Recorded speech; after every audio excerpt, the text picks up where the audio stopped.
Hai, jumpa lagi bersama saya Sela. Saya seorang dietitian. Kali ini kita masuk ke sesi Q&A ya. Jadi ini ada pertanyaan.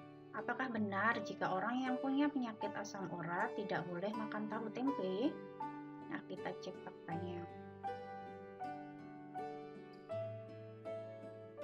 Nah, ini sebagai pengingat lagi, penyakit asam urat atau yang secara medis disebut sebagai gout arthritis itu adalah penyakit radang sendi akibat penumpukan kristal urat yang muncul karena peningkatan kadar asam urat.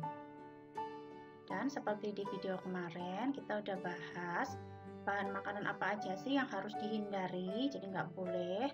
Kemudian mana yang harus dibatasi, jadi masih boleh tapi dalam jumlah terbatas. Dan mana yang benar-benar boleh atau bisa lebih bebas, seperti itu. Dan seperti kita lihat, tahu tempe itu ada di sini. Dia ada di golongan yang harus dibatasi, jadi masih boleh tapi jumlahnya terbatas.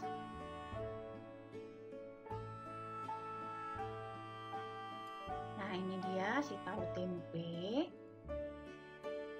Dia termasuk memiliki kandungan purin dalam golongan sedang, yaitu dalam 100 gram tahu atau tempe terdapat purin 50-100 mg. Jadi cukup dibatasi saja, bukan tidak boleh sama sekali gitu ya. Nah, gimana sih cara kita membatasi purin? Nah, ini kita lihat dulu pola makan kita sehari. Kita itu terbiasa mengonsumsi makanan setiap kali makan ada tempe atau tahu. Misalkan dimakan pagi atau sarapan, makan siang, dan makan malam, semuanya ada tahu atau tempe sebagai lauk gitu ya. Kemudian kita juga kadang punya kebiasaan tahu atau tempe ini bukan lagi sebagai makanan pendamping nasi atau sebagai lauk pauk, tapi juga sebagai cemilan, seperti itu. Jadinya kenapa kok asupan tempe kita atau tahu kita dalam sehari bisa banyak sekali? Karena kita memang punya kebiasaan tahu dan tempe ini selain sebagai lauk di makanan utama yang bisa jadi ada di pagi, siang, dan sore atau malam, kita juga terbiasa mengonsumsinya sebagai cemilan.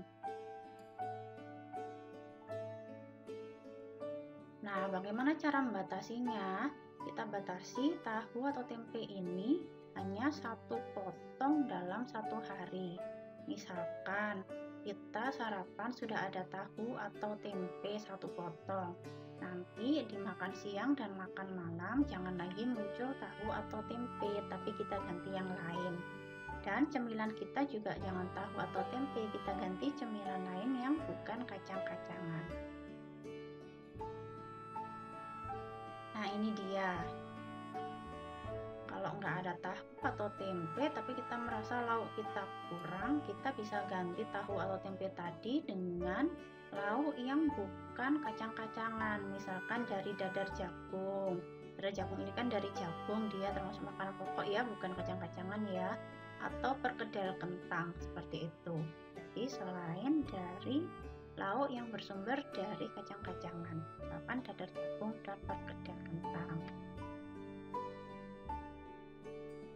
Nah, sekian dari saya. Semoga video ini bermanfaat. Terima kasih.